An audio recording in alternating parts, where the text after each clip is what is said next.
So this is a developing story, and Faizan, will come back to you once there are more developments. Thanks very much for flagging it off at this stage here on the channel. A little away from stock-specific news action with the union budget just around the corner, we're trying to get a sense of what is India Inc.'s dream budget. We got a chance to catch up with R.D. Godrej of Godrej Group, Vikas Oberoi of the Oberoi Realty Group, and Gautam Mehra, who's Executive Director with PwC India, and we asked them what is their wish list as far as the real estate sector goes. The finance minister must be able to tell us that he will have a GST in the next 6 months, because the GST is the one reform that will add tremendously to GDP growth. In my mind, about 1.5 to 2 percentage points, other things being That is the equal. key issue in terms of the overall tax structure, as well as the interplay of GST and local levies need to be adequately addressed. Because I want to bring it to you now, there are various aspects of real estate, that need some bit of, reference to. Commercial real estate, residential real estate need a boost, particularly growth areas in tier 2 and tier 3 as well. Tier 2, tier 3 cities is what I'm focusing on, and you need government initiative there. Divina, I agree with Mr. R.D. Godrej first, that we need tax reforms as far as the GST goes. But I also feel that the finance minister is today grappling with inflation.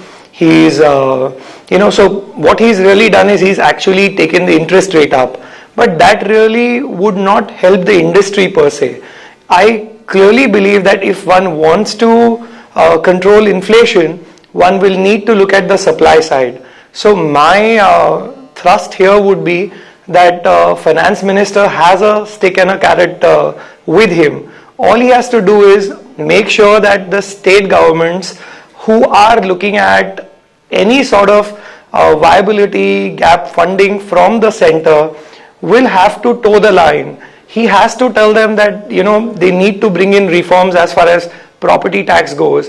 They need to increase the housing stock. We cannot solve the housing problem by increasing interest rates. And yes, we live in an inflationary economy, but that does not mean by pushing costs up, we are going to deter people from buying homes.